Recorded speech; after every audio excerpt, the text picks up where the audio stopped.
Okay guys, Assalamualaikum. Okay, waktu hari ni aku akan bagi tahu korang, terutama untuk Form 5 student tahun ni.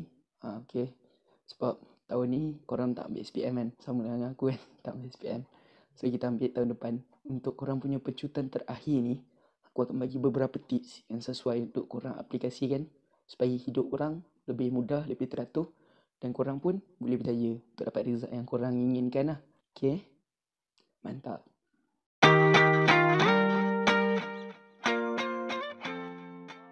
Okay, tips aku yang pertama adalah korang kena, biasa orang cakap korang kena study smart. Ada yang kata last-last, terpaksa kita study hard. Bagi aku sendiri, kita patutnya kena buat dua-dua, study smart dan juga study hard. Okay, ada certain orang tak faham apa maksud study smart dan study hard. Okay, untuk ni aku akan explain sikit. Study smart ni, korang buat jadual, korang buat something yang teratur menyebabkan korang punya harian tu bermanfaat dari hari ke hari. Kalau untuk study hard pula, korang paksa diri untuk buat something supaya korang mencapai benda tu dalam limit korang. Okay, contohnya macam mungkin saya boleh study 3 ke 4 kali seminggu. So saya push sampai setiap hari untuk study. Itu study hard. Kalau study smart pula, saya tetapkan jadual. Hari ni hari apa, buat apa. Lepas tu ada rest. Tu beza dia. Dan kita kena buat dua-dua, iaitu kena buat jadual dalam masa yang sama. Kita kena juga buat paksa diri hari-hari. Sebab ini dah last pecutan, so kita terpaksa juga buat macam ni, okay? Okay, tips yang kedua ni, dia lebih berkait rapat dengan study smart tu, iaitu buat jadual. Jadual ni memang bermanfaat. Jadual ni kalau boleh korang buat yang 24 jam punya.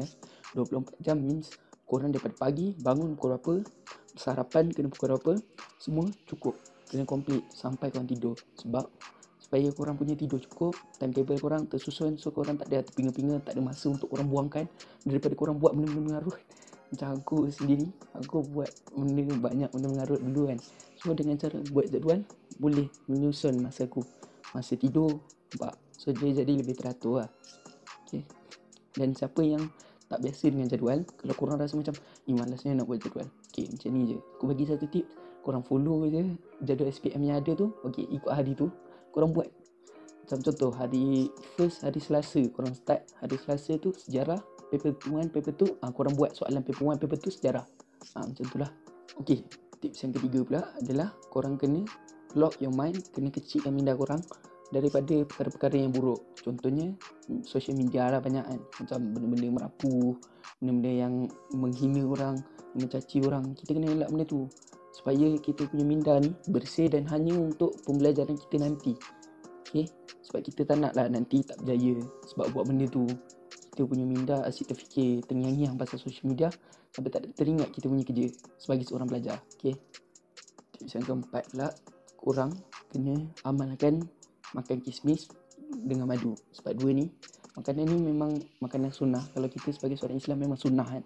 Sebab makanan ni banyak khasiat dia. Boleh mencerdaskan minda, menyebabkan ingatan korang lebih kuat, lebih tajam. IQ korang akan bertambah sebabkan makanan ni. So dia amat-amat bagus, terutama untuk orang-orang yang jawab exam. Bukan SPM je tau, ni semua orang kena buat, bukan kita je. Okay, kalau boleh galakkan family, semua orang makan sekali. Okay, kelima ni memang agak pelik sikit kalau korang dengar ni, iaitu rapatkan hubungan dengan skema jawapan. Memang macam pelik sebab kita rapatkan hubungan dengan manusia kan. So maksud untuk rapatkan hubungan dengan skema jawapan ni, korang biasakan diri untuk follow jawapan tu ikut skema. Bukan macam setakat, kalau boleh nak ikut sebiji-sebiji, supaya bila korang time exam, kita follow skema. Faham tak? So cikgu tu tak payah susah-susah cari. Tengok macam sebiji je dengan skema. So senang dia nak tanda, senang mungkin dia terlepas pandang, mungkin kita dapat markah lebih ke. Kita pun tak tahu kan.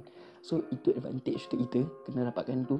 Lagi-lagi macam subjek teras yang korang rasa korang boleh perform. Elektif yang paling penting. Lagi-lagi sains tulen, memang korang kena buat benda ni serius. Dan tips yang terakhir, iaitu yang keenam. Tips yang keenam ni, aku showkan korang tak payah baca buku.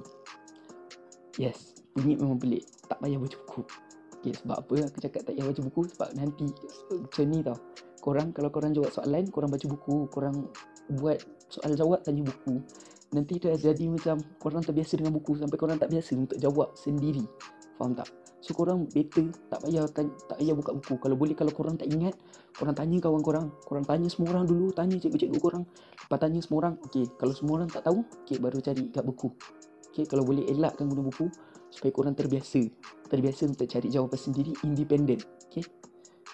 Okey, itu je tips daripada aku. 6 tips yang aku harap bermanfaat, terutama kepada para-para yang akan ambil SPM macam aku sendiri.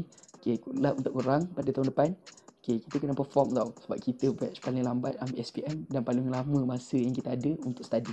Okey, semoga semua orang dapat straight plus. Dan kalau korang rasa video ni berguna, tolong like, tolong share, tolong subscribe. Dan siapa yang rasa macam tak berguna, tolonglah bagi tahu orang lain pasal video ni. Mungkin ada sahabat-sahabat korang punya ahli keluarga yang ambil SPM juga, exam penting, tak kisahlah universiti ke, sekolah rendah, UPSR ke, mungkin benda ni mampu membantu diorang. Okay, itu je daripada aku PE, bye.